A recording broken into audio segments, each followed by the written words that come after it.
नमस्कार, good morning, बहुत स्वागत है आपका फिट इंडिया के सुपरहिट बुलेटिन में। आपके साथ मैं हूं दीपिका यादव। गुड मॉर्निंग, नमस्कार आप सबके साथ मैं हूं साक्षी मिश्रा। तो आज मुंबई के सीएसटी स्टेशन पर हम मौजूद हैं और यहां से आप तक पहुंचाएंगे हर जरूरी और बड़ी खबर। देश और दुनिया की हर मॉर्निंग अपडेट मुंबई से हमारे साथ जानने के लिए आप बने रहिए हमारे साथ। एक खबर के साथ सबसे पहले संभल से जुड़ी हुई खबर, क्योंकि आज ही के दिन 1 महीना पहले संभल में हिंसा हुई थी और एक बड़ा चौंकाने वाला खुलासा हुआ, क्योंकि पुलिस ने 40 चिट्ठियां बरामद कर ली। अब सोर्सेज ये बता रहे हैं कि इन 40 चिट्ठियों में कई सारे राज संभल हिंसा से जुड़े हुए लिखे हुए हैं। इसलिए आज का दिन भी अपने आप में काफी ज्यादा अहम है। आज क्या क्या हो सकता है संभल में, ये भी हम आप तक पहुंचाएंगे। संभल से इस वक्त की एक बड़ी खबर आपको बता रहे हैं। संभल में जिस प्रकार से हिंसा की जांच के दौरान चौंका देने वाला खुलासा हुआ, दरअसल पुलिस को करीब 40 लेटर मिले और सभी चिट्ठियों में संभल के बाहर के लोगों के हिंसा में शामिल होने का बाकायदा जिक्र भी है। ये लोग उत्तर प्रदेश के अलग अलग शहरों के रहने वाले बताए जा रहे हैं। जो मौजूदा जानकारी मिली है सोर्सेज के हवाले से, वो यही बता रही है कि अलग अलग शहरों में फिलहाल पुलिस जाकर जांच पड़ताल करेगी। हिंसा से ठीक एक दिन पहले, यानी कि 24 नवंबर को ये हिंसा होती है। एक दिन पहले 23 तारीख की रात को ये सभी लोग उत्तर प्रदेश के अलग अलग शहरों से संभल में इकट्ठा होते हैं और उसके बाद जो कुछ भी हुआ वो तस्वीरें आपने देखी थी कि किस तरीके से आगजनी की गई, तोड़फोड़ की गई, पत्थरबाजी की गई, जमकर हिंसा हुई संभल में। साजिश के तहत ये सब कुछ किया गया है। पुलिस ने ये जानकारी पुलिस के हवाले से मिल रही है। फिलहाल सोर्सेज बता रहे हैं 40 चिट्ठियों में कई और भी सारे सच छिपे हो सकते हैं संभल हिंसा के। संभल हिंसा में 4 लोगों की मौत हुई थी और कई पुलिसकर्मी भी इसमें घायल हुए थे। इसके बाद से कई दिनों तक संभल में तनाव का माहौल बना था, जिसके बाद अभी तक इस पूरे मामले की जांच की जा रही है। और अब जो बात सामने आई है सूत्रों के हवाले से, वो ये कि बाहर से भी कुछ लोग इस हिंसा में शामिल हुए थे।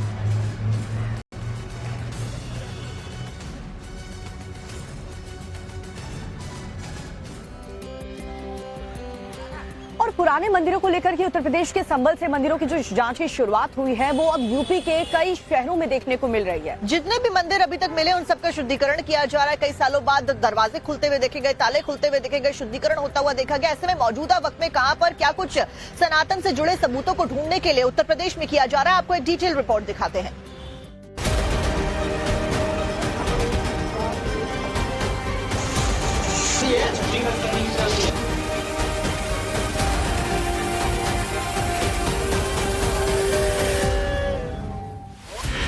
संभल में मिला शिव मंदिर।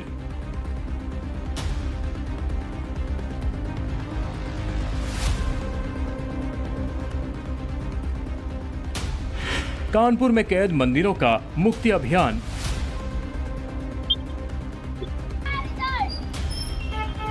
अलीगढ़ में प्रकट हुए शिव शंभू भगवान। मुजफ्फरनगर में मिले देवाधिदेव।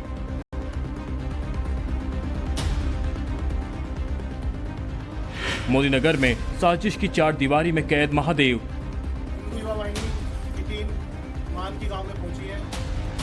अमेठी में उठी आवाज, मंदिर पर अवैध कब्जे का दावा।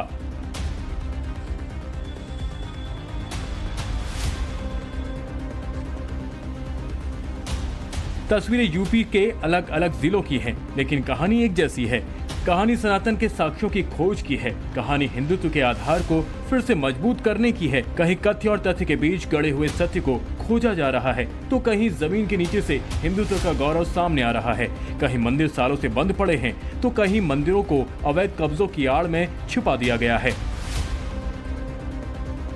यूपी में सालों से गुमशुदा मंदिरों के मिलने का जो सिलसिला संभल में शुरू हुआ, वो कानपुर, अलीगढ़ होते हुए बाकी शहरों की गलियों में भी पहुंच गया और अब एक के बाद एक चैप्टर सामने आ रहे हैं। सबसे पहले मुजफ्फरनगर जिले से सामने आई इन तस्वीरों को देखिए। लद्दावाला इलाके में मुस्लिम आबादी के बीच इस शिव मंदिर मिला है, जो 54 साल पुराना बताया जा रहा है। मंदिर के ऊपर इसे स्थापित करने का समय भी 1970 लिखा है। घनी मुस्लिम आबादी के बीच होने की वजह से मंदिर सालों तक बंद पड़ा रहा और धीरे धीरे खंडहर में बदल गया। जो ये मंदिर आप देख रहे हैं, ये शिव मंदिर है जिसका निर्माण 1970 में हुआ था, यानी कि 54 साल पहले इस मंदिर को बनाया गया था और पिछले 50 सालों से यह मंदिर बंद पड़ा है और धीरे धीरे ये खंडर में तब्दील हो चुका है। आप पहले इस मंदिर की तस्वीर को देखें, किस तरीके से जो मंदिर है शिव मंदिर, ये मंदिर बिल्कुल पूरे तरीके से खंडर में तब्दील हो चुका है। इसकी जो दीवार है वो जर्जर स्थिति में है। साथ ही साथ आपको बताना चाहूंगा कि ये जो पूरा इलाका है, लद्दा वाला जो इलाका है, ये मुस्लिम बाहुल्य क्षेत्र है और यहाँ पर जब इस मंदिर को ढूंढा गया उसके बाद जो है तमाम जो हिंदू संगठन के जो लोग थे उन्होंने इस जगह इस मंदिर के शुद्धिकरण किया है। जो शुद्धिकरण का तस्वीर आप देख सकते हैं कि देखिए यहाँ पे से थोड़ी देर पहले ही जो है यहाँ पे एक जो है पूजा अर्चना की गई, उसका शुद्धिकरण किया गया और उसके बाद जो है यहाँ से अब पूजा करने के जो सिलसिला है वो शुरू होगा। यानी कि ये जो तकरीबन जो 54 साल पहले जिस मंदिर का निर्माण किया गया था, अब उसका एक बार फिर से जो है उसका शुद्धिकरण हुआ है। 1970 में इस मंदिर का निर्माण हुआ था। पिछले 50 सालों से यह मंदिर बंद था। सालों के लंबे इंतजार के बाद अब यहाँ पूजा अर्चना की शुरुआत हो गई है। प्रशासन की देखरेख में यहाँ पूजा पाठ करवाया गया, मंदिर का शुद्धिकरण करवाया गया। हिंदुवादी लोगों की मांग है कि अब मंदिर पर हुए अवैध अतिक्रमण को भी जल्दी ही हटाया जाना चाहिए। कि यहाँ मैं देख रहा हूँ कि मंदिर के ऊपर अतिक्रमण हो रहा है। जो मंदिर की भूमि है उसके ऊपर अतिक्रमण है और मैं अतिक्रमण करने वालों से ही कहना चाहूँगा कि भाई अब वो अपने अतिक्रमण को हटा ले और पुलिस प्रशासन भी यहाँ है, उनसे भी मेरा निवेदन है वे भी इसे अपने संज्ञान में लेकर के 2-4 दिन में ही अतिक्रमण हटा दे। और नहीं हट पाता, भाई मान लिया पुलिस प्रशासन नहीं हटा पाता, फिर सनातन धर्म के लोग तो यहाँ पर हमारे नेतृत्व में आएंगे, अतिक्रमण तो हट ही जाएगा। आसपास के लोगों का दावा है कि इससे पहले इस इलाके में हिंदू समाज के लोग रहा करते थे, लेकिन धीरे धीरे इलाके से हिंदुओं का पलायन हो गया और मुस्लिम बहुल इलाका होने की वजह से यहाँ पूजा पाठ बंद हो गई और धीरे धीरे मंदिर पर अतिक्रमण कर दिया गया, जिस वजह से मंदिर जर्जर स्थिति में है और अब इस मंदिर का भी फिर से जीर्णोद्धार किया जाएगा। मुजफ्फरनगर के बाद यूपी के ही मोदीनगर से सामने आई तस्वीरों को देखिए, जहां शिवलिंग को मजार की दीवारों में कैद करने का आरोप है। आप देख सकते हैं कि ठीक सामने शिवलिंग, जहां हिंदू लोग भगवान शिव का जयकारा लगा रहे हैं और इसके बगल में ही मजार का निर्माण किया गया है। सोमवार को यहां साफ सफाई कर श्रद्धालुओं ने जलाभिषेक भी किया। बहुत ही प्राचीन एक शिव मंदिर है जिसके जो लगभग 500 वर्ष पूर्व का बताया जा रहा है। उसके चारों तरफ अवैध अतिक्रमण कर दिया गया है, जिससे वहां जो श्रद्धालु आते हैं वह पूजा पाठ नहीं कर पा रहे हैं। बड़ी समस्या है क्योंकि 80% वहां पर मुस्लिम आबादी है। चारों तरफ कब्रिस्तान बना दिया गया, बिल्कुल शिवलिंग के पास ही एक अवैध मजार का भी निर्माण कर दिया गया है, जिससे हिंदू पक्ष वहां पूजा पाठ नहीं कर पा रहा है। मामला मोदीनगर के मानकी गांव का है और दूसरे समुदाय के लोगों ने जानबूझकर शिवलिंग के पास मजार बनाने का आरोप लगाया है। शिवलिंग के पास मजार बनाने पर हिंदू संगठनों ने आपत्ति जताई है और प्रशासन को शिकायत कर एक्शन लेने की मांग की है। मोदीनगर एसडीएम को हिंदू संगठनों के लोगों ने इस मांग को लेकर ज्ञापन भी सौंपा है। मानकी गांव में एक कब्रिस्तान है पुराना, जिसमें एक शिवलिंग की पिंडी और एक कब्र साथ साथ बताई गई है। इस प्रकरण में पूरी स्थलीय जांच कराई जा रही है तथा अभिलेखीय परीक्षण भी किया जा रहा है और इसके बाद ही हम विधिक कार्रवाई अमल में लाएंगे। दावा किया जा रहा है कि शिवलिंग यहाँ 150 साल से स्थापित है और लोग यहाँ पूजा अर्चना करने भी आते रहते हैं। वहीं मंदिर का सही से निर्माण करने की बात भी कही जा रही है। फिलहाल प्रशासन ने इस मामले में उचित जांच का आश्वासन दिया है और इलाके में शांति बनाए रखने की अपील की है। मंदिर की खोज का एक चैप्टर यूपी के अमेठी में भी सामने आया है। तस्वीरें अमेठी जिले के मुसाफिर खाना थाना क्षेत्र के औरंगाबाद की है। यहाँ 120 साल पुराने शिव मंदिर पर कथित अवैध कब्जे की बात कही जा रही है और प्रशासन ने जांच कराने और एक्शन लेने की मांग की गई है। ग्रामीणों ने दावा किया कि 2 मंजिला मंदिर 120 साल पुराना है, जिसका निर्माण गांव के निवासी रहे जेठूराम कोरी ने कराया था, जहां लगातार पूजा पाठ किया जा रहा था। लेकिन पिछले 20 सालों से दूसरे समुदाय के लोगों ने मंदिर में पूजा पाठ करने पर रोक लगा दी है।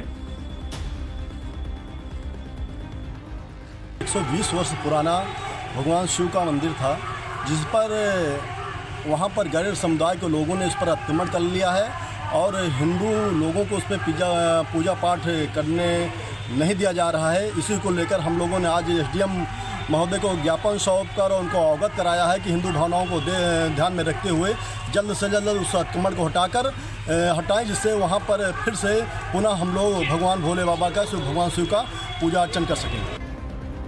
मंदिर में पूजा पाठ पर रोक लगाए जाने से गांव के लोग नाराज हैं और लंबे समय से अपनी धार्मिक आजादी के लिए संघर्ष कर रहे हैं। फिलहाल एसडीएम ने पूरे मामले की जांच तहसीलदार से करवाने की बात कही है।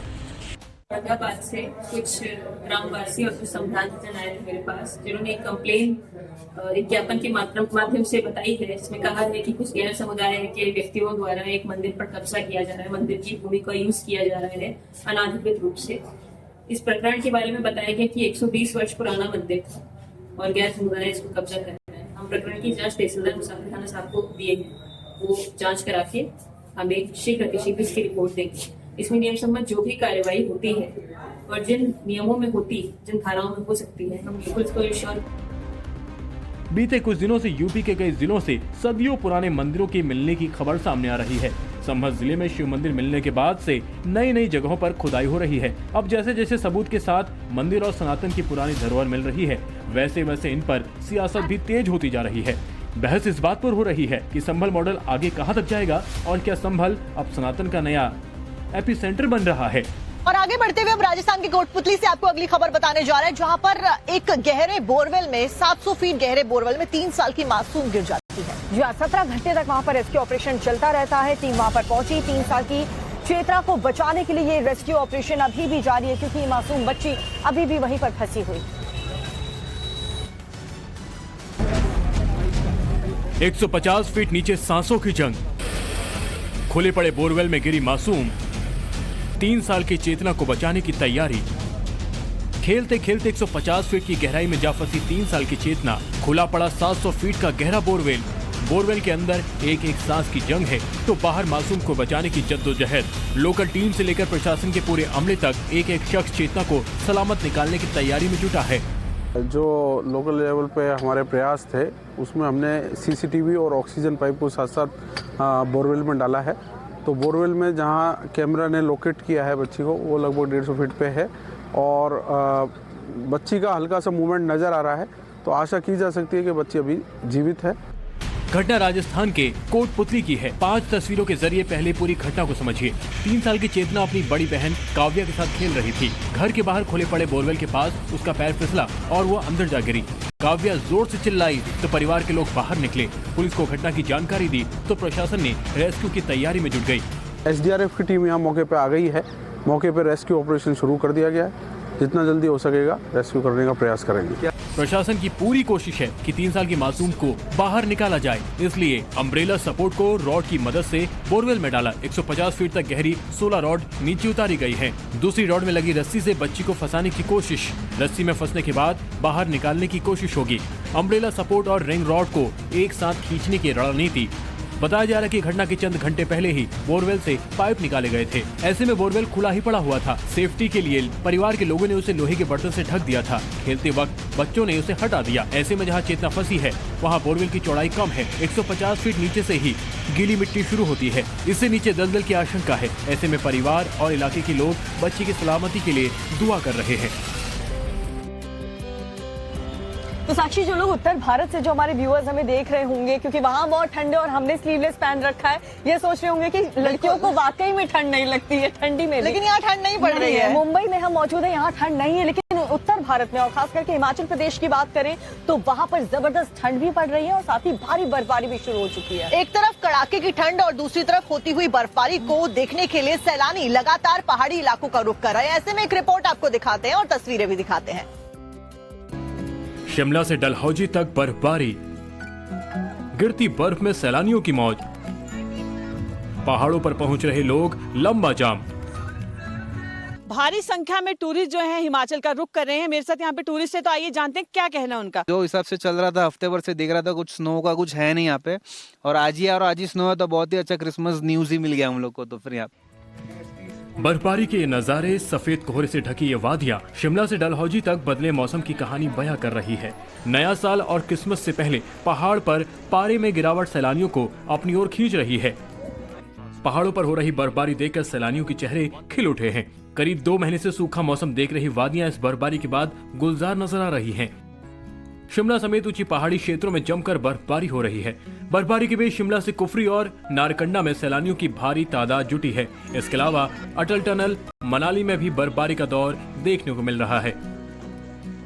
हिमाचल प्रदेश के ज्यादातर इलाकों में जमकर बर्फबारी हो रही है। हिमाचल प्रदेश के शिमला, कुल्लू मनाली, चायल, लाहौर स्पीति में जमकर बर्फबारी हो रही है, जिसका सैलानी जो है जमकर लुत्फ उठा रहे हैं। आपको ये भी बता दें कि हिमाचल प्रदेश के कई एरिया में पारा माइनस में रिकॉर्ड किया गया है और इस बार जो है सैलानियों के लिए काफी गुड न्यूज है, क्योंकि इस बार हिमाचल आकर सैलानी जो है व्हाइट क्रिसमस मना सकेंगे। Poonam Sharma, times of Bharat, Shimla, Himachal Pradesh.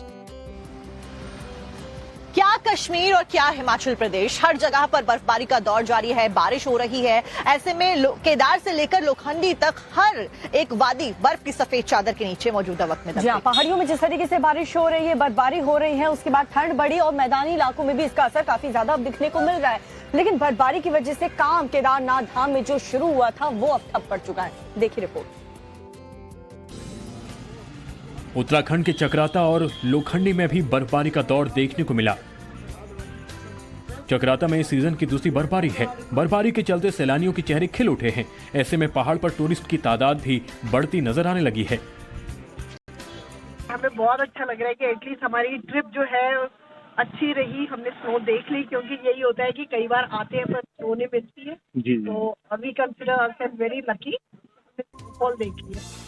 केदारनाथ में भी सीजन की दूसरी बर्फबारी देखने को मिली, जिसके चलते पुनर्निर्माण के काम को रोकना पड़ा। मौसम विभाग ने सोमवार से ही बर्फबारी की भविष्यवाणी कर दी थी। पहाड़ी इलाकों में जहां बर्फबारी का दौर है, तो वहीं निचले इलाकों में बारिश देखने को मिल रही है। केदारनाथ धाम परिसर में करीब 4 इंच तक बर्फ जम चुकी है। वहीं बारिश और बर्फबारी के चलते ठंड बढ़ गई है।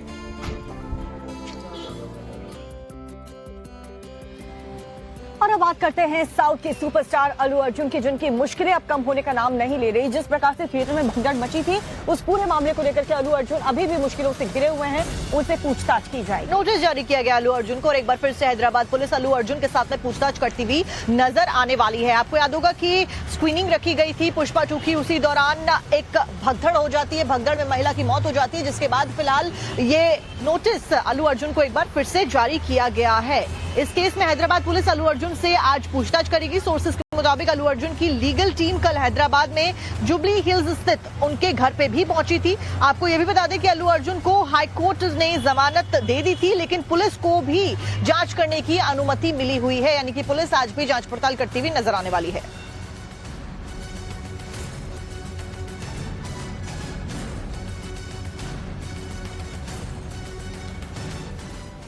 में भगदड़ मच गई।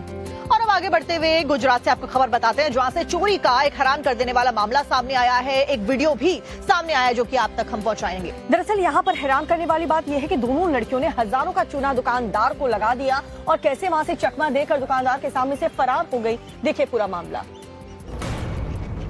वक्त 12:28। दो विदेशी लड़कियां दुकान के बाहर खड़ी किसी से फोन पर बात कर रही होती हैं, लेकिन थोड़ी ही देर बाद दोनों दुकान का गेट खोलने की कोशिश करती हैं। जब गेट नहीं खुलता तो दोनों थोड़ा अलग हटती हैं, फिर वापस आती हैं। वो गेट को तोड़ने की कोशिश में लग जाती हैं। इस कोशिश में गेट खुल जाता है तो दोनों दुकान के अंदर पहुंच जाती हैं। अब दूसरे सीसीटीवी में अंदर की हरकत को देखिए। दुकान से दोनों लड़कियां सामान उठाती हैं और बेधड़क बाहर निकल जाती हैं। इसके बाद तीसरे सीसीटीवी में एक लड़की दुकान के बाहर थोड़ी देर खड़ी नजर आती है। तभी दूसरी लड़की भी दुकान से बाहर निकल आती है। दोनों लड़कियां बेधड़क सामान लेकर वहां से चली जाती हैं।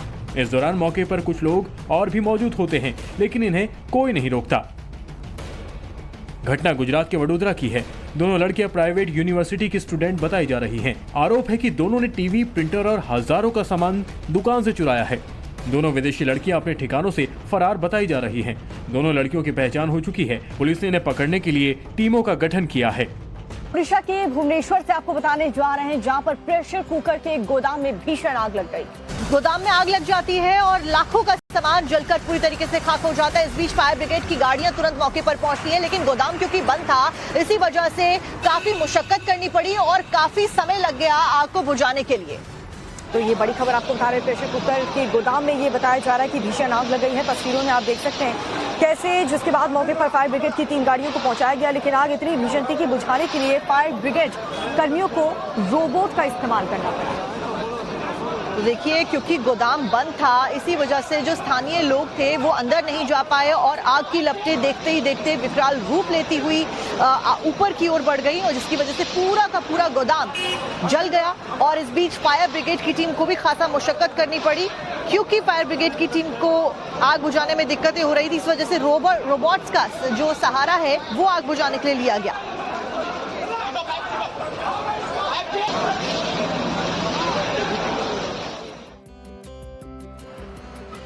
और मंदिर मस्जिद को लेकर लगातार सियासत गरमा रही है। वहीं दूसरी तरफ अगर संतों की बात की जाए तो मोहन भागवत के बयान के बाद में लगातार जो संत समाज है वो नाराज नजर आ रहा है। और इसी बीच रामभद्राचार्य जी का एक नया बयान सामने आ गया है। रामभद्राचार्य जी काफी ज्यादा नाराज हैं और कह रहे हैं कि मैं सहमत नहीं हूं। मोहन भागवत की तरफ से जो बयान सामने आया है उसको लेकर के हम समर्थन नहीं करते। मोहन भागवत ने यह भी कहा था कि इन झगड़ों से कुछ लोग नेता बनना चाहते हैं। अब ऐसे में मंदिर मस्जिद पर मोहन भागवत टिप्पणी को स्वामी रामभद्राचार्य ने उनकी निजी राय बताया है और कहा है कि ये बहुत ही दुर्भाग्य। आपको बता दें कि रामभद्राचार्य जी ने संघ प्रमुख के बयान के ऊपर कई सारी बातें कही। उन्होंने कहा कि मोहन भागवत के बयान से सहमत नहीं है। रामभद्राचार्य जी ने आगे कहा कि मोहन भागवत का बयान अदूरदर्शी है, जहां मंदिर के अवशेष मिलेंगे वहां लेंगे, आरएसएस हमारा शासक नहीं है। रामभद्राचार्य जी का ये बयान सामने आया और उसके ऊपर अब अलग अलग जो प्रतिक्रियाएं हैं लोगों की वो भी सामने आना शुरू हो गई हैं।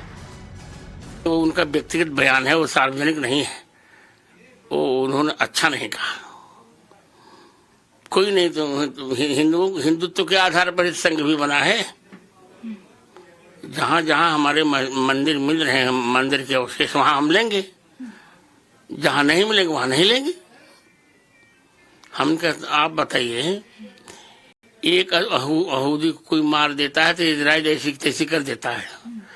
हजारों हिंदू मारे जा रहे हैं, सरकार कुछ कर नहीं रही। सरकार को चाहे कठोरता से बांग्लादेश से निपटे अब।